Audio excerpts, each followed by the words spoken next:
Hey, what is going on, guys? So you have a iPhone 10R. Going to show you how to turn the clicking sound when you click on the lock button on and off. So right now I have it on, so every time I go ahead and lock my phone with the lock button here, you'll hear a little click, just like that, okay? So first thing to do is go ahead and go into your settings here, go into settings, and then you want to go down to where it says sounds and haptics, tap on that and scroll down, and you want to make sure lock sound. So if you want it on, make sure it's toggled on. If you want it off, toggle it off. Now, I'm gonna go ahead and leave it on right now.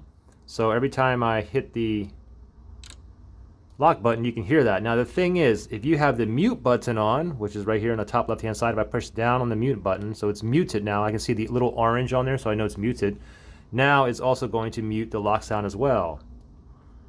You're not going to be able to hear anything, okay? So let me go ahead and unmute it again. And now, every time I lock my phone again, we're going to go ahead and hear it. So there you guys go. Pretty simple. Hope that helped you guys out. Thanks for watching, guys. I'll see you on the next one.